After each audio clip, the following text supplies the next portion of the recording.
Hi, Spockenstein. I listened to your Spawkville example of doom and gloom, and I think you're missing something that you used to use all the time. At least I think you used to use this. I know it's very common in the anti-statist crowd, which kind of don't like that word anymore, but that's another video. And I know you're a smart guy, so I think it was probably just an oversight.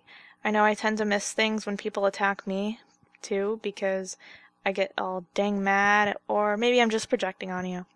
Anyway, so if the non-readers were strong enough to overpower the readers in Spawkville, then they're obviously the majority, or just very strong. If they're the majority, they're going to have the power in any sort of democratic state. In a democratic republic, they'll elect other non-readers. So with or without a state, you're still stuck. If they're really strong and can overpower a majority, they probably can defend themselves against states. I don't see why everyone in Spawkville would die if they could defend themselves.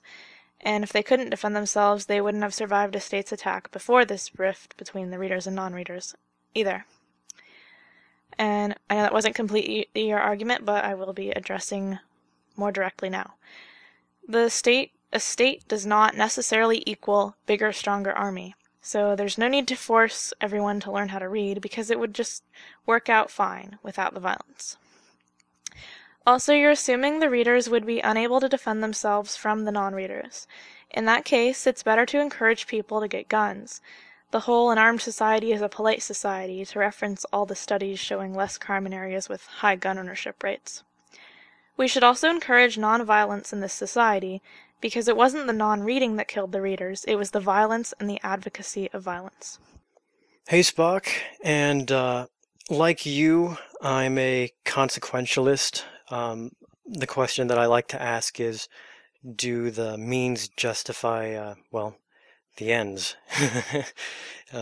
I don't like this video that you've made. I think you actually know you're kind of bullshitting anyone who is a consequentialist, because you're arguing for what you advocate based on a hypothetical scenario that we see no evidence for, that has no historical correlation.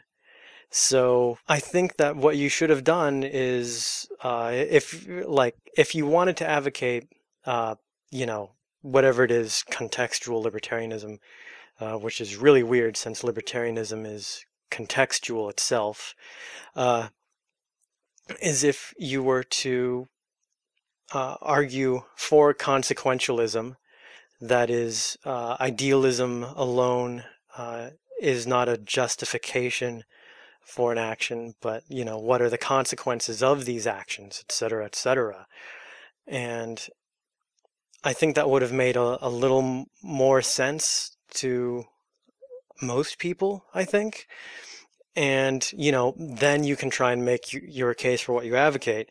And like you, I am a consequentialist, and I have not seen a case made that is remotely substantiable enough for me to change my view, at all. And, I came to my current viewpoint from a mass of evidence also that I find very verifiable.